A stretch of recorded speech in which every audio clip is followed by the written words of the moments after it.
140 years old, this neo-Gothic building houses one of the best schools in Mumbai, St. Xavier's. Run by Jesuit priests, the school is known for its excellent track record in both academic and co-curricular spheres.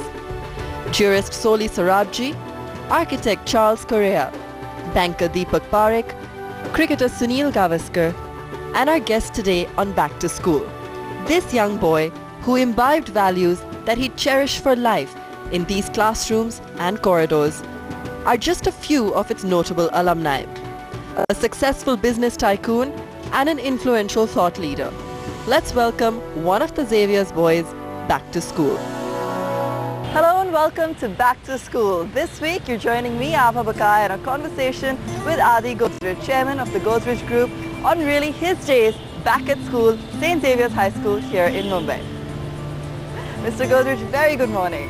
Thank you. Pleasure to have you with us. Good to be with you. You know, and I can see this grin that you had on your face as soon as you've entered, being back here. It's great to be back here. Yeah. And the first thing you said was, Saturday, today it's a holiday. I used to come to school on Saturdays. Yeah. Is that right? We used to have Thursday as off, besides of course Sunday in those days, and we used to have school, normal school day on Saturday. Tell us. I joined the school when I was 7 years old in what was then called the 4th standard. That was the earliest standard in the school, and then I went up to the 11th standard. Okay. Yeah. And I was very young when I joined the school. I was 7, and I finished school when I was around 14. And then I went for 2 years to St. Xavier's College, which is right next door. So this is home ground. This is where it all happened. This is where I grew up. Yeah. This is lovely. Yeah. So what were you like in school? Were you the smartest kid in class? Were you? Well, I did quite well in school, and most of the years I used to be among the top 10% of the students. Remember, it is only a boys' school, so there were only boys. But in the last couple of years, I did even better. And in the SSC, which is the final exam, there were about 250 students in each class, of course divided into 5 divisions. I stood first in the school. I've seen actually your name on the board. Yes, they gave me what is called the Ripon Prize, which is usually given to what they consider the best student of the year. Very nice.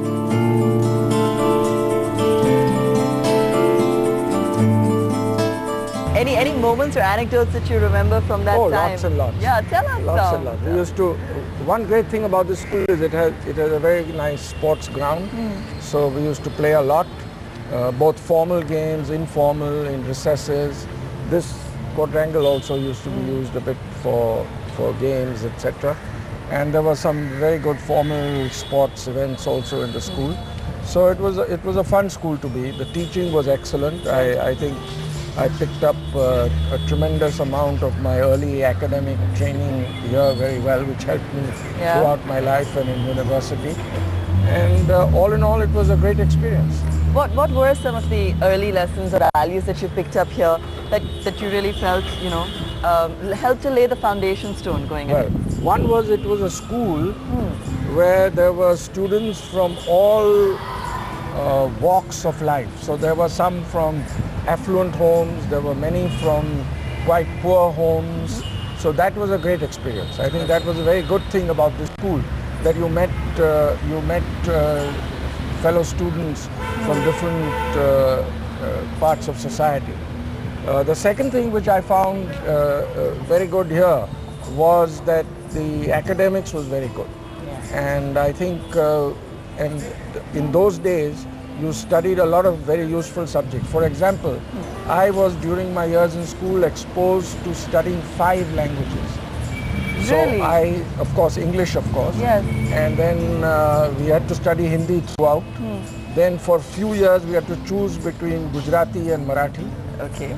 Then we had to choose between French, Persian, Sanskrit and Latin. Fascinating. And then for a couple of years, we had to choose a second one among those 4 languages. So overall, in school, I got the opportunity, of course, besides English, to, of course, study Hindi. I took Gujarati, between Gujarati and Marathi, and I studied French, and for those 2 years, I studied Latin.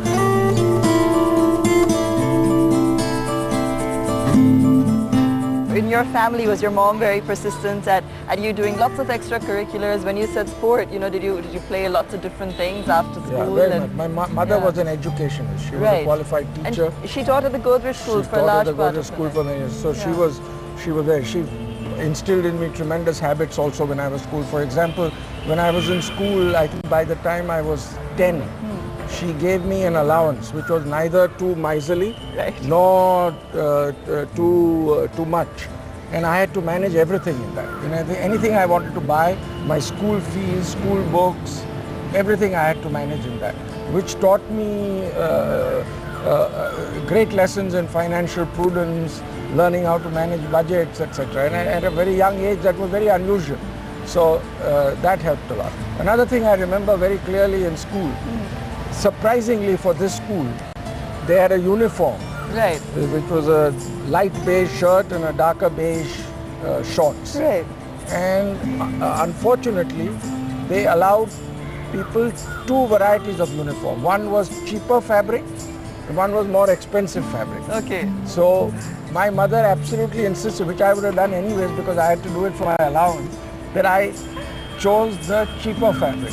She says it's absurd to have students choose this and try to distinguish between them. But that was one of the negatives in the school that was there. So you never felt any difference in treatment because you were from the Godrej family? As you said, there was a nice mix of people, so it wasn't ever... You must remember, among young children, there's never that kind of a feeling. And I had good friends. There were others also from affluent families, some, not too many. But no, I didn't feel that at all. And were there, however, certain values, you know, that you had, or because of being, of course, from a family like the Godrej family, that you felt held you in really good stead in life? Many of the things I learned from my family, especially my mother, and with that I learned in school, have helped me. For example, we had a subject which I now find quite unusual. The Christian boys in school had to study religion. And the non-Christians had to study moral science. But now I feel that some of those early learnings in the philosophical beginnings to morality and ethics, I think was useful learning. You know, when you said you used to get an allowance, is there something that you used to love to indulge in every now and then? Once in a while, we used to have like a tuck shop. So we used to buy a few things there, and I used to carry my food from home, and once in a while I would. But that taught me to be very sensible about what one spent on. Mr. Godrej, how important do you feel it is to do well in school? Some people don't do well in school and do very well in life. But what is very important is learning to be reasonably diligent. That in life is a very important lesson, and if you pick it up in school, I know some children tend not to pick it up in school, then it might not be with you throughout your life. Did you used to have, you know, those formals in school, or where, you know, the boys' school used to go to the girls' school? And no, we were too young. I finished school at 14. So that happened in college. Where there were both boys and girls. And so at college, were you like the boy that all the girls wanted to dance with? No, not necessarily, not at all. You were being modest. I don't have the looks to have that happen. All right, let's take a very quick break. We're in conversation with Mr. Godrej right here at St. Xavier's High School in Mumbai. We'll be back in just a moment.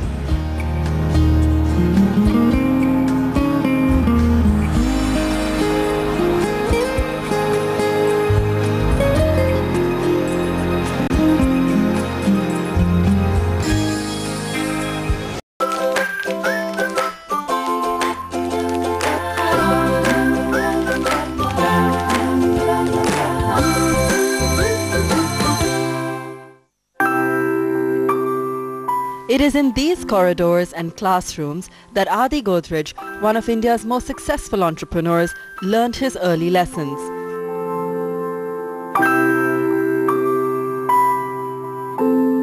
After decades, Adi still nurtures his good old days at St. Xavier's High School in Mumbai, where he grew up and has since been climbing ladders of success. We relive some of his fondest childhood memories as we take him back to school. So Mr. Godrej, this is actually a different wing of the school. I think it's slightly older students. Is this also a part of where you study? Yeah. Yeah? This one, and then there's a wing to the right-hand side of here.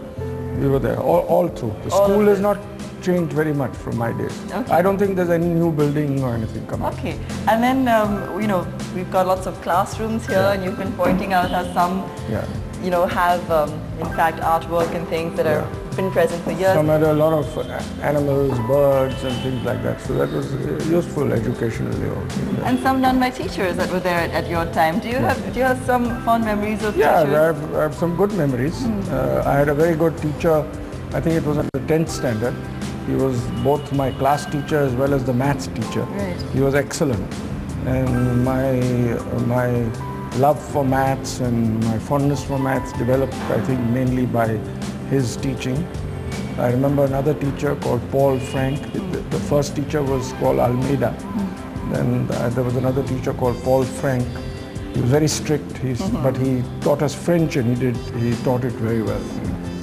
Did you always know what you wanted to do when you were in school? Were you very sure of the subjects you wanted, what you wanted to do after you left school? Pretty much. I was fond of math, science, so I wanted to study science, engineering. And so I chose to go to MIT for university after I did a couple of years of college in St. Xavier's College. And I started with engineering, but once I got there, I quickly realized that business education, which was not there outside of America in those days, would be very useful for me because I wanted to join the family business when I got that. Right. So I did a combination of business studies and engineering when I was at MIT.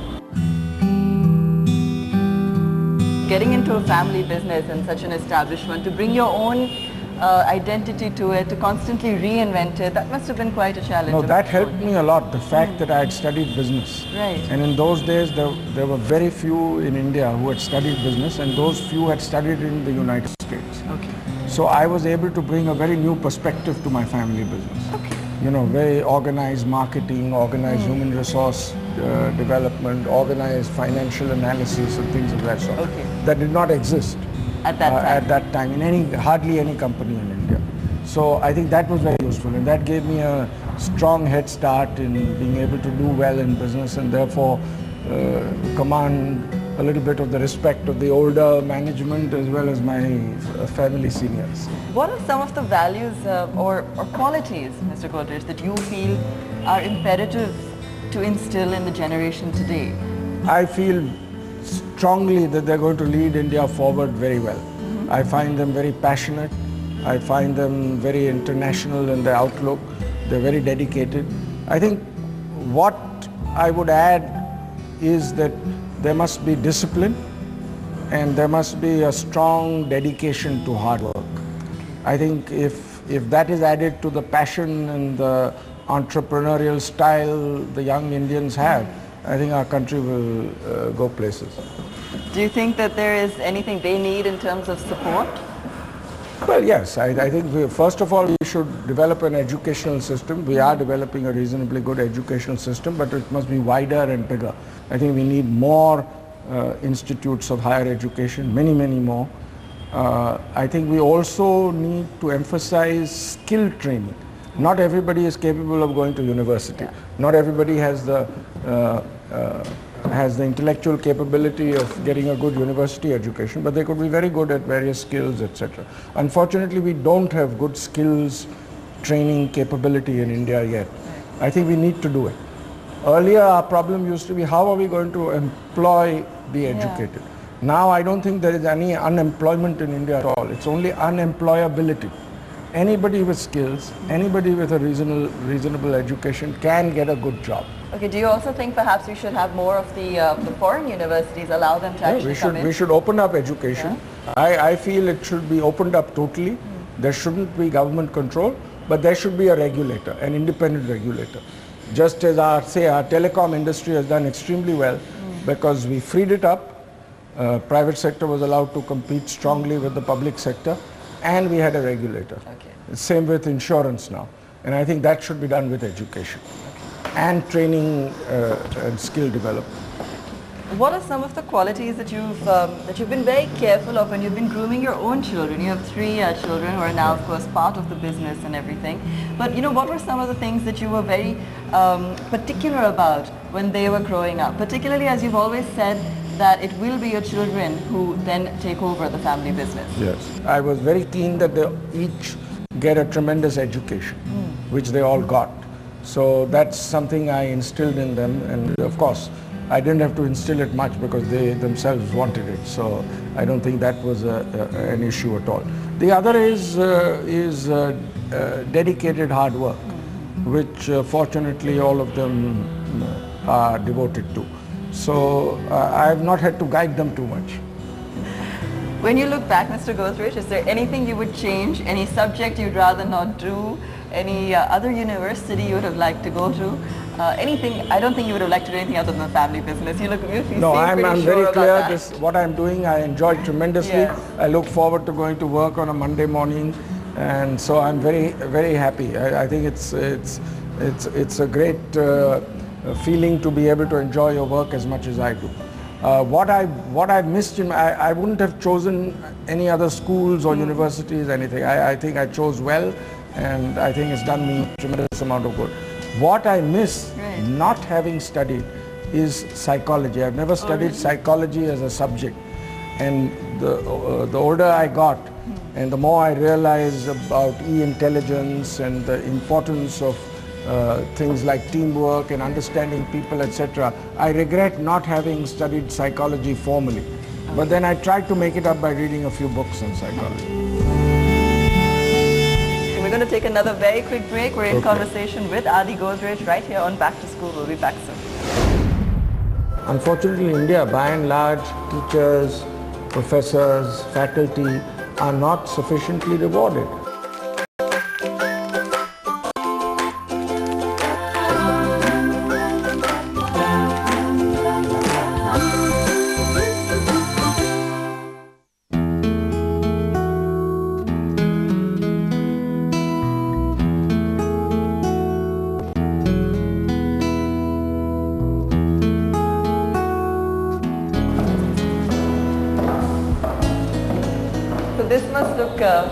This must be bringing back some memories. Yeah, sure does. I don't think the desks have changed in the 50 years. Yeah, really. Well, what are these? What are these little holes here? I think that was where ink pots used to be. In those days, all the pens were based on ink. There were no ballpoints. Education as a sector as well. The Godrej family has always been very actively involved.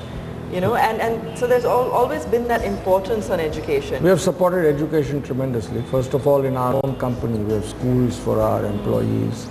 We have supported educational institutes outside. We have supported the Indian School of Business, the Great Lakes Institute of Management, and several other such educational institutes. So, whilst people talk of infrastructure, I always try to emphasize that social infrastructure, especially education, skill training, and also health, is as important as physical infrastructure.